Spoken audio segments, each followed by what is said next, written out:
Welcome to The Verdict. Tom Fair is an award-winning trial lawyer who knows there is more to our stories than what you see on the surface. He has built his law firm, Fair Law, into one of the top injury and employment trial firms representing people in California. Join us each week as Tom explores the successes, challenges, and lessons learned from some incredible people. Hit subscribe, follow Fair Law on Facebook and Instagram, and let's get to the verdict. And now, here is your host, Tom Fair. Welcome to The Verdict, everyone. Today we have an awesome guest. We have Dr. Andrew Ciccolini. He is a medical director at the National Mill Dog Rescue, a large nonprofit located in Peyton, Colorado. And he's also the director of a nonprofit initiatives called Galaxy Vets. He's a dynamic leader. His background includes serving in the U.S. Army, where he worked his way up from associate veterinarian to VP of operations.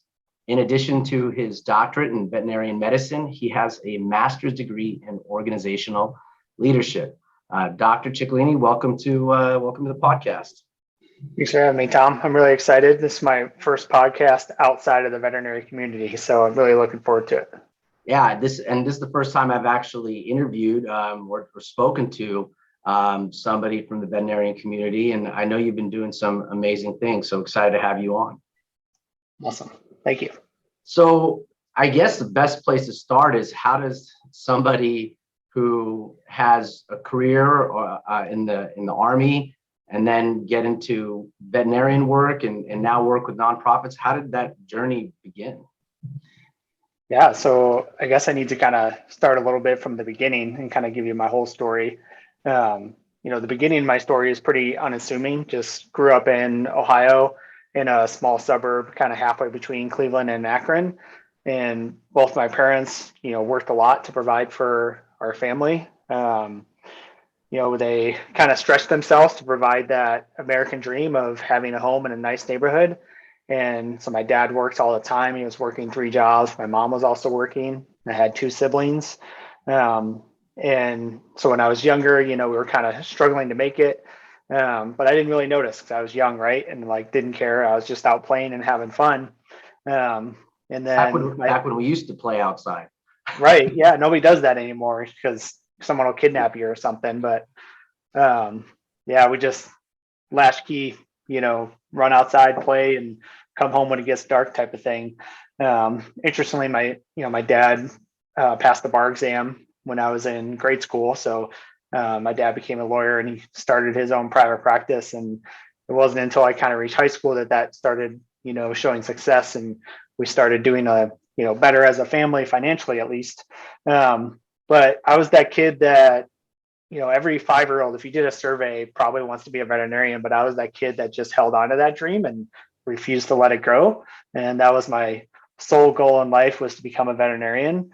And I also went to some private schools, and my high school was a Catholic Jesuit school. So I don't know if you're familiar with the Jesuit sect within Catholicism, but they have a big focus on service.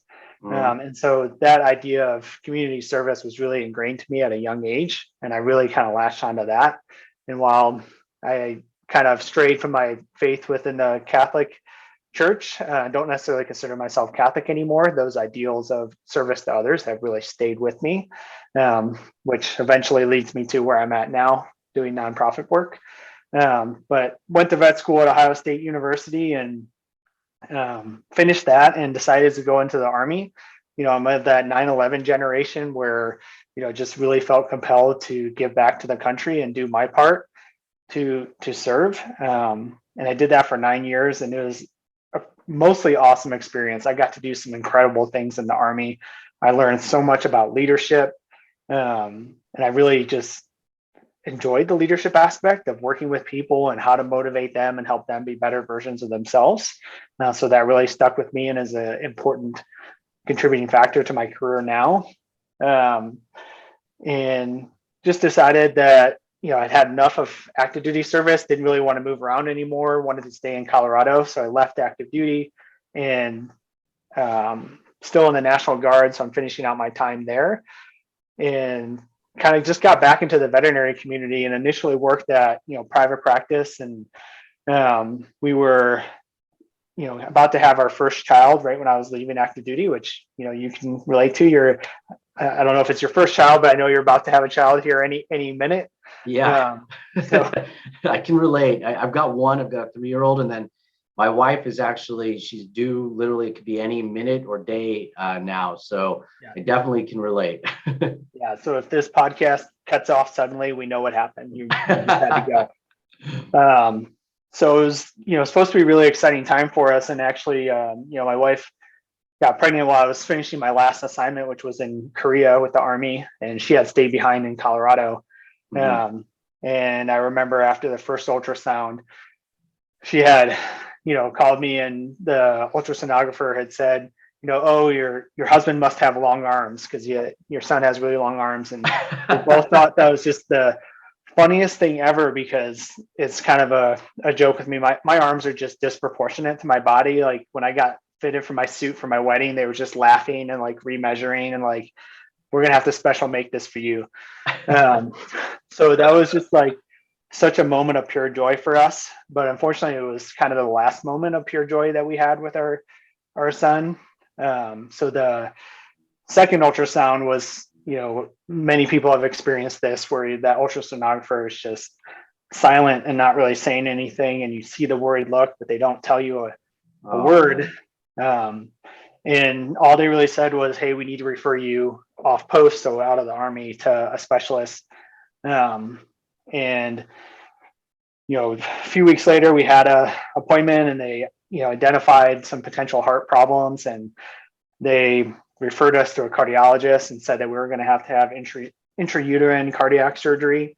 And I'm in Korea, so I'm getting these conversations at 2:00 in the morning. Wow. And went to the cardiologist, said, no, you don't need to, there's something going on, but you don't need to have surgery. And kicked us back to the previous doctor. And that doctor was like, no, that the cardiologist is wrong. I'm sending you up to Denver. You're going to this person. So went to another cardiologist and another specialist, trying to figure out what was wrong. Did genetic testing, and it all came back normal. Never really found out what was going on, but we knew there was problems.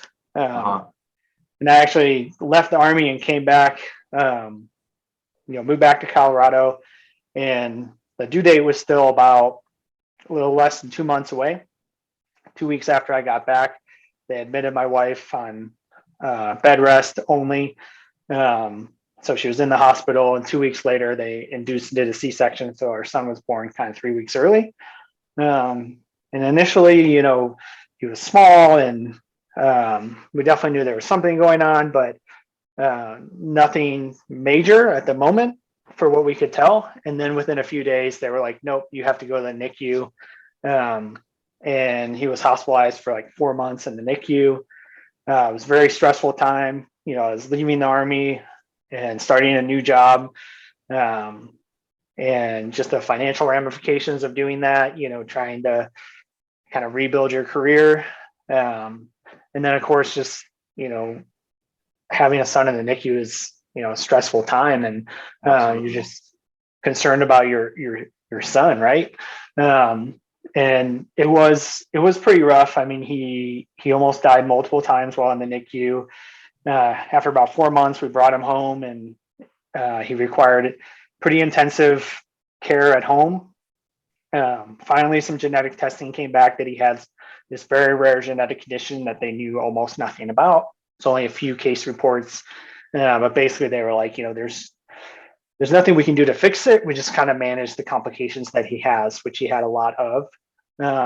But it eventually, turned really happy. And like, even though it was hard to take care of him and took, pretty much 24/7 care between my wife and I, he eventually got, somewhat better, and he was a happy kid and smiled a ton, and it was just really fun to be around him, but still stressful at the same time with lots of doctor's appointments and things. And then actually back in April of this year, so a few months ago, so March, actually, we went in for a routine procedure, and he got sick from that and went back into intensive care. And after 5 weeks in intensive care, he actually passed away. And so this has been kind of the new biggest challenge in my life that has kind of really been motivating my efforts to focus in the nonprofit world and have a positive impact in my way to kind of honor him in his life, because he just provided so much happiness and for me when he was here, and I just want to carry on his legacy. Now, I had been working with the National Mill Dog Rescue prior to that anyway. He's actually what led me there, because I was trying to find that job that would allow me more time to be with him. So I'm sure you can appreciate, having been a trial lawyer, when you're working in the medical field, it's just high demand, high work. You have a 9 to 6, 9 to 7 job, but it never works out that way, right? You come in early to prepare and you leave late because things always happen. And so switching to the National Mill Dog Rescue kind of made my life more predictable, because I just go out there, I take care of the dogs that need medical care. And as long as it's not an emergency, if the end of the day comes up and we don't have time to take care of a dog, just take care of it the next day, as long as it's not something that's urgent. So I was able to be home on a more consistent basis. And yeah, that's kind of what led me to the nonprofit world. And we'll get into Galaxy Vets more, but that's kind of the newer thing I've started doing over the last about 5 months or so. Yeah, well, it's heartbreaking, to hear, what you've went through, and it takes a lot of courage to be able to open up about that, and I appreciate that. And there's so many people that, we don't talk about these things, right? And there's a lot of people that do go through that type of trauma, and it's it's tough, and it definitely, my heart goes out to you and your family, and just the strength that you have to be able to talk about that, and to honor him, and put these efforts now into serving others is absolutely remarkable. I didn't know that, obviously, having you on, and especially, that hits me. Just listening to that is, I have a child on the way, and I know that my wife and I, it wasn't, we spend all this time in our youth trying not to have kids, right? Or if we're, being with somebody, and then, it didn't come very easy for us. And actually, our first child we considered was our pet, was our dog Buddy. And he's still around and happy. And we just took him to a vet yesterday because he's got a loose tooth. But just what pets give us, and our bonds and connections to them are amazing. And I want to get into Galaxy Vets. What I'm curious about is how, you mentioned how there's a lot of kids that want to grow up and be a veterinarian, and usually that dream, maybe somebody ends up being a stockbroker or a lawyer, or a nurse or something. What was it about becoming a veterinarian that really stuck with you? For me, it's the human animal bond. And you kind of alluded to it, that first dog of yours being like your child, right? Before you had kids of your own. Just the benefit that they provide to us. There's lots of studies out there that show the positive impacts they have on people's mental health. And that was certainly the case for me, growing up. And so I wanted, as I got older and matured in my thinking of wanting to be a vet, I was like, wow, this is so important to me. I want to help it preserve it for others. And to me, the best way to do that was by becoming a veterinarian. Yeah. And it's so true.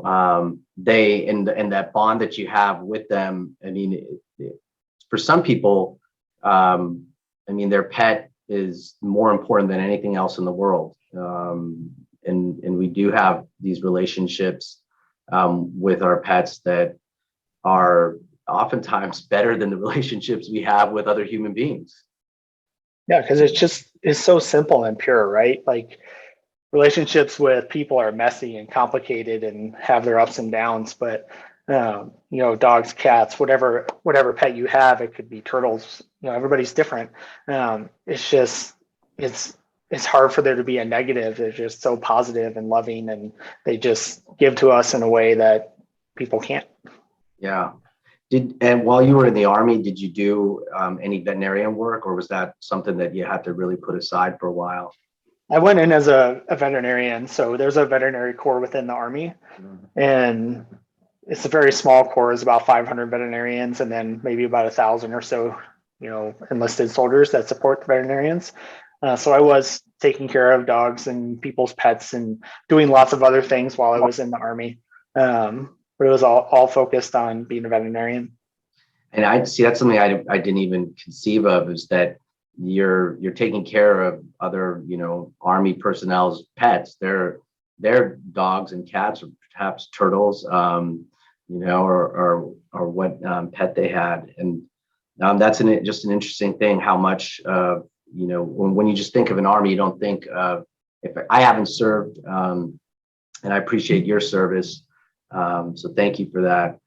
But we don't think about how much the life there is trying to normalize it to some extent. And so that's cool that you're able to do that and practice, what you love, in that area. Yeah. And to be fair, people within the Army didn't know that there was veterinarians in the Army either. So I would constantly run into people like, oh, we call it an MOS, or a military occupational specialty. Basically, what's your job in the Army? And I'd be like, oh, I'm a veterinarian. They'd be like, what? We have those? Like, yes, we do. And I really enjoyed it. It was taking care of military working dogs was my favorite. They're just so incredible in what they can do. So it's a lot of fun to take care of them. Yeah. And the level of intelligence that animals have, sometimes we forget just how smart they are and the things that they can learn. And I mean, sometimes I think about, I love, I love eating meat, but I'm also not at a farm, and I'm not in a slaughterhouse, and, I'm not seeing how it's coming to me. But I have a hard time sometimes. If you see a spider in the house, and maybe people think I'm weird, but sometimes I have a hard time killing a spider. And even though my wife freaks out, or I've been known to, like, if I see, maybe this is not even a good thing, if there's a snail or a caterpillar walking in a path where there's a lot of people going, I move it back into the dirt or the bush. And I may have just cost this snail or a caterpillar a lot of time to get to where they need to go. But I don't know, there's a part of me that this idea of hurting anything innocent just affects me, and it's interesting to me how, we look at certain animals, and, these animals are like, we love them and we treat them like people. And then certain other animals, maybe we see them differently, and maybe we don't have that same respect or that same relationship with them. It's just something that I've just noticed, or observed over time. Yeah, that's interesting. And you certainly, as you travel different countries, which I did a lot in the military, those perceptions change, right? Like, certain countries eat dogs, and we just can't even imagine that. But then, we eat cows, but then in India, they're sacred, and so there's just big cultural differences as well. But certainly for me, and clearly you as well, even if you're eating an animal, we should still, in my opinion, respect their life and what they're contributing to us, even if they're not our companion. They should be treated with dignity. I don't think there's anything wrong with eating animals. I eat meat as well, but they should be treated properly, up until the point they're on our plate. Yeah, absolutely. And I think that level of respect and that level of dignity, to have that towards our animals, is something that could probably translate into the planet itself, to plants, to whatever we create, or to whatever has already been created and that works symbiotically with us. It's something to just kind of keep in mind. I know I'm going down a little bit of this moral or ethical path, but just in serving others, it's more than just, it is the community, and the community is all of these things that are alive and that do contribute to our existence. absolutely. And to kind of tie back the conversation to what, Galaxy Vets and what we're trying to do. Yes, we're focused on companion animals, so dogs and cats and things, but we're trying to address the issues of access and affordability of care, because not only is it a stress on the pet owners, but it's a negative for the pets as well. They can't receive veterinary care when they need it. And there's becoming an increasingly bigger and bigger issue, certainly within the US, and I'm sure the world at large, that getting access to that care and the costs are skyrocketing just like everything else is. So that's what we're trying to address with Galaxy Vets itself, and then also the nonprofit arm, the Galaxy Vets Foundation, which I'm in charge of. So I guess tell us, it's a cool title, Galaxy Vets. Tell us sort of how it started and what its goal is in serving the community. Yeah, so Galaxy Vets is a newer veterinary healthcare system within North America. So you have to understand a little bit about the veterinary market. So most of us think of veterinary clinics as locally owned mom and pop practices. And that certainly has been the case for, basically forever, until recently that's kind of changing. And certainly in Europe, we kind of see that about 80% of veterinary clinics are now kind of held by larger corporations. And the US and Canada are kind of switching to that as well. Because as private practices go to sell, it used to be you would sell to your associate, the next person up kind of takes over, and that's kind of their career progression. But now with student loan debt being out of control and just differing opinions on quality of life and work, most veterinarians can't afford to buy a practice anymore, or don't even want to. So you're seeing corporate entities come in and open practices, and there's a lot of organizations, we call them consolidators. They basically get private equity backed funding, and they come in and buy veterinary clinics. And so Galaxy Vets is a newer consolidator, but we have a different model, one that's focused around employee ownership.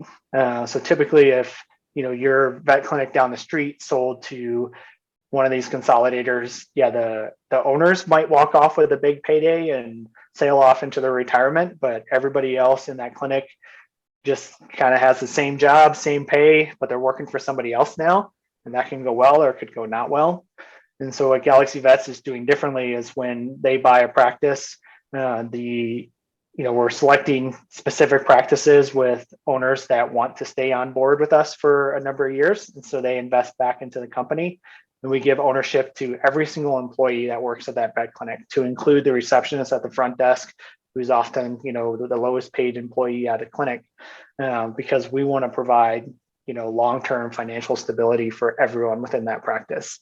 And that's one of the ways we're addressing some of the burnout issues within the profession. And I know that I haven't even gotten to helping animals yet, but burnout is a huge issue within the veterinary community. And so that's one of the things Galaxy Vets is doing to try to address some of that. And then when we get into helping access to care and affordability of care, Galaxy is trying to be a vertically integrated company. And what I mean by that is we have that general practice available, so you can go down the street and get your dog care, but we also have telehealth services available. So we're doing this through a membership model. So someone pays a certain amount a month, you can go see the general practice. You can also hop on and talk to a veterinarian or a veterinary technician. And this really helps with access to care, because right now it's so hard to get an appointment. They're booked out for months. So we have triage services through the telehealth. Is this an emergency? Can it wait? Let me help you find an appointment that fits the need. Because what a lot of people find themselves in is, hey, I really need my pet seen. It's kind of an emergency, but appointments aren't available for 2 months. And if we have that triage service, we can kind of make sure that they're seen at the timeline that's appropriate for them. Or maybe things can be taken care of at home. Anyone that has a cat out there can know how hard it is to go to the vet clinic. And I think they would appreciate any opportunity they have to not go into the clinic if they don't need to. Try to put one in a kennel. Good luck. You might get a few scratches. Yeah, you definitely got to have body armor to do that. But the funny thing is, like, you can't get them into the kennel at home, but you can't get them out once you're in the vet clinic. They just latch in there. And then we have this spoken wheel design of our practices. We call it a solar system, where our goal is to own, somewhere between 8 to 10 general practices within a geographical area. So you can go to any of those practices, and they should have your records, whoever has the appointments available. But then we'll also have an emergency and specialty hospital as like a central hub, so that you have access to emergency services as well. And that's all part of that membership model. So it helps decrease the cost of care for you, and that access is there. So sorry, that was a long-winded explanation of Galaxy Vets. First of all, I think what you're doing is pretty amazing, because you have, you have a corporation that's buying out these practices, and there's all sorts of financial stressors that veterinarians are going through. And it's something that's happened in the medical industry for, treating, human beings. It's something that's happening in the legal industry. It's happened with taxis. I mean, with like the Uberification of that kind of service. But to be able to go out there and to offer ownership interest to all the employees is a very nuanced model within the veterinarian community. Definitely. And I think I know for me, it was a huge draw. And I think as people within the community come to understand the benefit to them, they're really going to be drawn to Galaxy Vets, especially with the stresses of student loan debt, which is causing a huge burden on veterinarians and veterinary technicians as well. We know that's a huge driver of burnout. And if you didn't know, the suicide rate is really high among the veterinary community. Really? It's like 4 times higher than the general population. And we believe that, student loans is a big driver of that. Wow. I did not know that was a problem in the veterinarian community. It's like startling to hear that, and the financial constraints that these veterinarians and vet techs are going through. Now, I know your efforts don't. You said we haven't even talked about helping the animals. This program or Galaxy Vets not only helps vets, veterinarians, but it helps animals. But I know it's not something that's just local or national. In fact, you're doing some work in Ukraine as well. Can you tell us about that? Yeah, so Galaxy Vets is pretty new. They've just entered the acquisition phase in buying hospitals. And so to me, I'm really proud of the fact that they've stood up a nonprofit already. My experience is most companies will wait until they're super profitable already and they have spare money and time, and they'll be like, okay, now let's do something good in the world and stand up a nonprofit. And Galaxy Vets chose to stand up a nonprofit, which we call the Galaxy Vets Foundation. And the driving force was they always wanted to have a nonprofit. That was always in the plans, but it was brought forward by the war in Ukraine. And the reason why it's so important to us, it should be important to everybody, but our founder and CEO, Dr. Ivan Zak, is a Ukrainian native, and he emigrated to North America about 20 years ago. So he went to vet school in Ukraine and had to re-go to vet school in Canada because his education wasn't recognized here. And about 20 to 25 of our corporate employees live and work within Ukraine. So we're really connected to the community, and it became really important to us to do this. And so that's when I was brought on. They wanted to stand up a nonprofit helping people within Ukraine. We certainly have bigger long-term goals, but that was kind of the immediate, hey, let's do this now. And we're like, how can we help? What can we do? Well, we're a veterinary company, and let's help the pet owners and the pets within Ukraine. And so we stood up a telehealth platform, and we offer free telehealth services to all pet owners within Ukraine through a chat-based system so that it has a translator function for us. And it's manned entirely by volunteers, so veterinary technicians and veterinarians, mostly throughout the world, but predominantly US and Canada. And it's been operating for, it's July, so a little over 2 months, 2.5, almost 3 months, and we've had over 6,000 questions answered already. Wow. Yeah, it's been it's been a whirlwind. It's been really fun. It's been challenging at times, trying to provide medical support in a country that's at war has certainly presented challenges, but it's been really rewarding. And that's what we're doing now. We're also, as best we can, providing financial support to organizations within Ukraine that ask us. So a number of different shelters, some military and police dogs we've been able to support as well. That's, I mean, just I keep going back to what you said at the beginning and this idea of service, and it seems to be the foundation of Galaxy Vets, of everything that you're doing, and just looking for there's no shortage of people or animals, countries that need some type of help, and you guys are just going full force and trying to do as much as you can out there. Definitely, we're not going to relent at all. We'll stay helping Ukraine until the war is over, whether that's tomorrow or it's years from now. We're going to do everything we can to keep this going. And our next focus is how can the foundation help people and pet owners within the U.S. And Canada, so North America. And that's kind of our next focus. How do we fit within the Galaxy Vets business? And so we're looking at different options to help pet owners that can't afford care. And there's this term within the veterinary community we call economic euthanasia.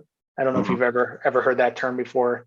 So it's this idea that pets are euthanized because the owners, at least as one of the main factors, is not always the only factor, but they can't afford the care, so they elect for euthanasia. And we do see this fairly often. We don't have a lot of studies to say how much it occurs, but we know it does occur, and we know it contributes to that burnout we talked about within the profession, because it wears on you as a veterinary professional to have a pet in front of you that you could potentially help, but you can't because they can't afford it, and so the pet is euthanized. And what you see a lot of times in those situations is, some places will kind of take over the cost of the care. They'll basically donate the cost of the care, which is not sustainable in the long run. And now with a lot more corporate owners of veterinary practices, you're going to see less and less of that because, corporations are much more strict about how those things are handled. Sometimes you see a clinic that will say, hey, we have someone willing to take this pet. Will you sign over ownership and we'll fix it for you? But it'll then go to somebody else. And there was recently just a total uproar within the media of a emergency clinic. Forgive me, I don't remember the exact name of it, that did this for a puppy. I don't know if you saw the story at all. But puppy was super sick. It was a German Shepherd puppy. Basically estimated around $10,000 in care to save this dog's life. It required emergency surgery, intensive care, and the owner relinquished the puppy, and the clinic saved it and sent it to that person that was willing to adopt it. But then the owner came back and wanted the dog back, and it caused this firestorm within the media. And to be honest, it got so skewed, I actually don't know exactly what happened. The answer usually is somewhere in the middle, and there was probably some communication breakdown where the owner didn't understand what was happening, and it's not necessarily their fault. I'm sure the veterinary clinic went out of their way to explain it, but doesn't mean people always understand exactly what's going on. Sure. I cannot imagine the impact that had on the veterinary professionals within that organization that chose to save this dog's life and then were just demolished for it. So you see that fairly often. And so we want to try to find different solutions for those types of problems. So there's a lot of ideas that we have. We haven't settled on exactly one, and it'll likely be a multifunctional approach to it. Studies have shown that most people that can't necessarily afford that big emergency bill, it doesn't mean that they want a free handout. It's just that they can't afford it right there. So we're looking at options for payment plans. And that's a bit of a dirty word in the veterinary community, because in the past, the veterinary community used to do that and just never got paid back. But there's much better options these days, right? They're just like scratch pay. And Have you ever heard of Care Credit before? No, what's Care Credit? Care Credit's basically a credit card mostly designed for medical care on the human and pet side, and they'll give like 3 months or 6 months free interest, but then after that the interest is really high, and that's kind of been the only thing available in the veterinary community for the last 20-30 years. And my experience is like nobody gets approved for it, so it doesn't really help. So we're looking at some different options there around providing payment plan options for people. Pet insurance always comes up, and it's a great option for those that have it. The few people I know that have it, they're very grateful when something happens, and it saves their pets' lives. But it's been around now for a good 20 years, and the uptake is still just very low. Like 2 to 3% of pets have pet insurance. Do you have pet insurance for your dog? I do. But people don't even want to, they don't want to get covered California. So some people are opposed to that when it's incredibly affordable relative to, other options. But I say relatively affordable just because everybody, with the rate of inflation, with just how, things are, the cost of everything, the cost of living. I mean, it is becoming more challenging to live in this society for a lot of people. So I can understand how I can understand or empathize with how someone would say, even someone who is more affluent, like, oh, pet insurance, not a big deal. But you're right. When, like I said, my pup needs to have a tooth taken out. He's got like a little growth they want to like look at. I mean, obviously he's not as young as he used to be, but he's a cute little pup. But so we love him so much, we want him to have the best care and to be around forever. But obviously we know, the reality. So we have it, and it is super helpful. Yeah, and that's awesome. I think pet insurance is a great option for anyone that's willing and able to afford it. My mother has had it for her dog's basically entire life. She's like 13 or 14 years old now, and she just couldn't afford the care that she provides for that dog. She's been diabetic for like 5 years and has required all kinds of things. And my mother's retired and living on a small pension, and so for her it's been great. But with 2 to 3% of pet owners having pet insurance, that's a lot of people we still need to find solutions for. Yeah. I'm curious, like we're both relatively still young, you and I, and there's all sorts of, big ideas about where we're going in terms of technology and medicine, from the infotech to the biotech. And, I hear a lot about what they want to do with humans and tracking, basically finding diseases before they happen. I mean, imagine if you could learn that, when you're in your 20s, you have the gene for Alzheimer's, or you have, this gene for cancer, or you have some nanotechnology that's able to say, okay, you've just had your first cancer cell. And while that raises a whole bunch of ethical and moral issues, and it's a whole can of worms for humans, I'm wondering if in the veterinarian community and at large, or if there is any idea that, hey, this may be something that, should the technology become more accessible and affordable, is this something where we can, help pets, help animals, just for preventative purposes and for diagnostic purposes, and also therapeutic? Yeah, I think it's a really interesting question you bring up, and you're seeing a lot of this in the field right now, and for slightly different reasons than what you mentioned.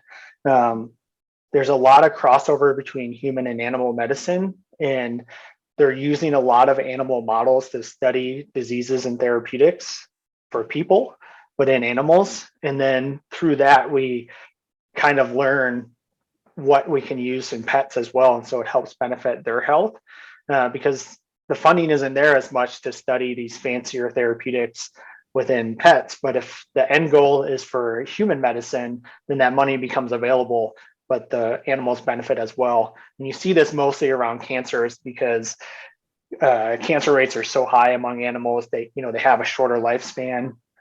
So you can get a higher case number within pets to study those therapeutics for cancers. And so you've seen an explosion over the last decade of therapeutics available for pets because of this type of research that we're seeing. So it's mutually beneficial to both. Yeah, that's good news for everybody involved. You touched on the National Mill Dog Rescue, and I was wondering if you could just talk a little bit about when that started and what it does. So National Mill Dog Rescue has been around for about 15 years now. And what they do is they go across the country and rescue commercial breeding dogs. So if you've ever heard the term puppy mills before, so there's basically people farming dogs. They just have hundreds to thousands of dogs on their farm, and they just breed them over and over and over and then sell the puppies.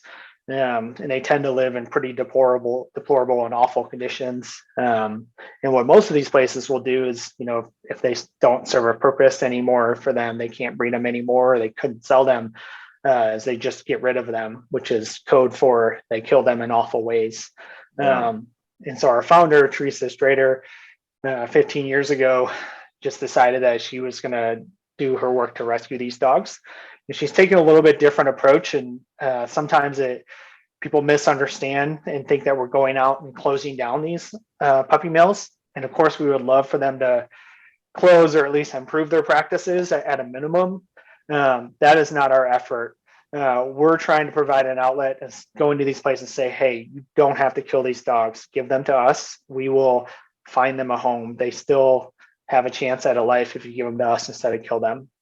So a lot of different puppy mills will call us and say, hey, we've got these 100 dogs and they're yours, or we're getting rid of them. And so she'll go out, she'll pick them up, bring them back to our location in Peyton, Colorado. Right now we're rescuing somewhere between 1,000 and 1,200 dogs a year.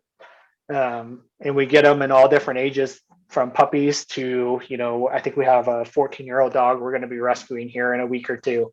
And mine and my team's role is to try to fix them up as best we can. The state requires us to spay and neuter them, but we also address whatever other health issues we can, and then we adopt them out. Yeah. Just hearing about these issues that exist that I'm not at the forefront of. I'm a trial lawyer, and I sort of deal with one human at a time. Even though I have a lot of cases and I listen to their story and what they're going through, but listening, there's all these pets out there. And obviously when I think about pets, primarily think about dogs and cats, but I know there are others, but I'm just thinking here, one issue is population control, right? And I know there are efforts to spay and neuter animals and stray animals to try to keep the population in check. But then you've got issues with like these puppy mills. And I'm out in California, and there's so much land out here that is not being used. And maybe I'm just being naive, but I'm like, couldn't you have a giant like puppy park or cat park where these animals, you spay and neuter them, obviously, so you don't have this explosion of animals, and you let them kind of just hang out in this giant puppy park or something. And maybe that's just totally naive and just magical, but I'm like the Disneyland for dogs or cats. Yeah, I think that would be awesome if we could do that. And I'm sure there's some individuals out there that have, you see it on social media, right? They have their big farm and they're like, I just have my 300 rescue dogs and I live here with them, and that's awesome. And I think most of us, like, that's our dream if we could just do that. But it always comes down to resources, right? Like there's still a lot of money that would have to go into being able to do that. You kind of see that approach with cats. So there's a lot of, feral cat management programs across pretty much every state in the country where we call it trap, neuter, return. They capture them, spay, neuter them to try to help limit the population, and then just release, maybe vaccinate them and release them back so that they can live outside. We can't really have a program like that with dogs because there's a lot of regulations on stray dogs, and, it's a public health initially, try to protect people from rabies and different diseases and dog bites. So we don't do that with stray dogs, but with cats, we certainly do that. But yeah, it's a big issue, the overpopulation of animals. And I think we've made some improvements over the last 10, 15 years, but still a long way to go. Yeah. Where do you see, I guess, if we were to look in the future though, like what are the goals, like maybe 5, 10 years down the road? I mean, where do you see all of these efforts going? I know you had some things cooking up and some ideas, but are there some goals that you'd like to be able to meet for the future? For Galaxy Vets, our goal is to eliminate economic euthanasia within our system. So no pets within Galaxy Vets are euthanized for economic reasons. And so that's going to be a big lift on the foundation side to come up with solutions for that. So that's our main effort on the Galaxy Vet side. And if we're successful there, hopefully we can provide education and outreach and support outside of our system as well and have a bigger impact across the industry. Yeah. In terms of with Galaxy Vets, a part of it is getting these other veterinarians to join and obviously expansion. How are you?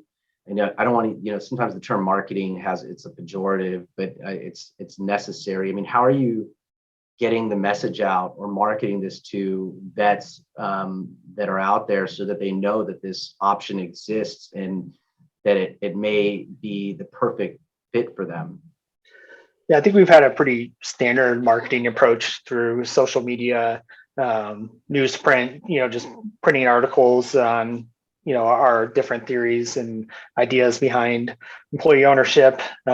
We've conducted a burnout study within the profession and published that. And we're actually working on the follow-up, just seeing how things change over time.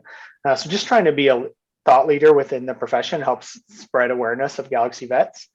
But truthfully, we've had a tremendous response already. We have about 450 veterinary clinics that have reached out to us with interest in possibly selling to us. So then it goes into the business system of trying to decide which ones are the right fit, and that takes time. And I'm not super intimately involved with that because my focus is on the foundation. But we certainly have our strategic filters trying to find the right matches. And I think you're going to see some acceleration from us in terms of acquisition here pretty soon.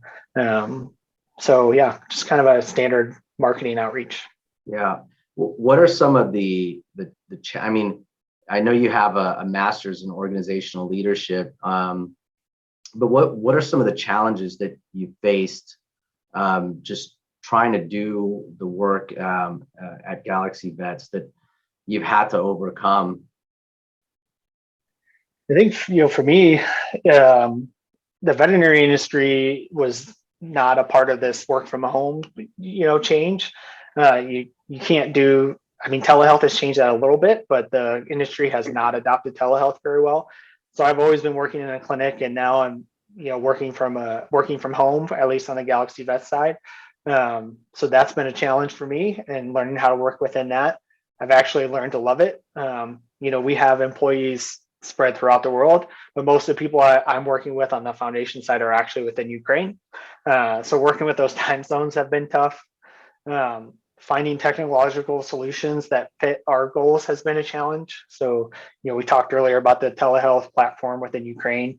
We kind of had to adopt a system not designed for medicine because we needed those translation services.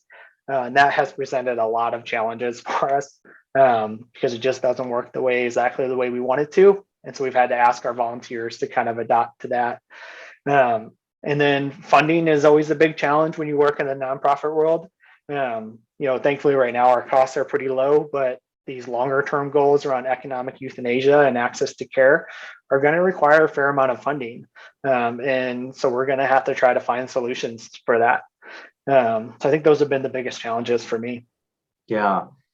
With those are challenges that are going to continue to exist as you expand and, try to get more and more vets to join, and then with your different efforts. And I'm just wondering if people want to, reach out or help or be a part of this, what can they do or where can they go to get involved? Yeah, so the Galaxy Vets Foundation website is definitely a good place to start. So for the veterinary community, if you're interested in being a part of the Ukraine project, you can sign up as a volunteer there. If you're interested in donating money towards the foundation, you can do that there as well. And if you're just interested in Galaxy Vets or the foundation and our longer term goals, you can reach out to me directly on LinkedIn or even through my Instagram account. That's where I'm most active on social media.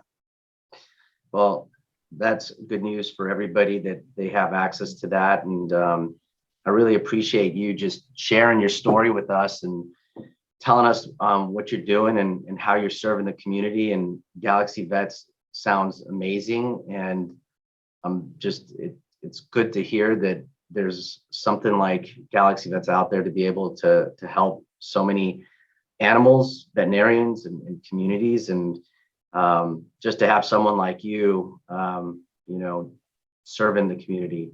So it'd be great to have a lot more folks like you out there doing that. And I really appreciate having you on, Doctor. Thanks so much for having us. I really appreciate you helping us share our message. Absolutely.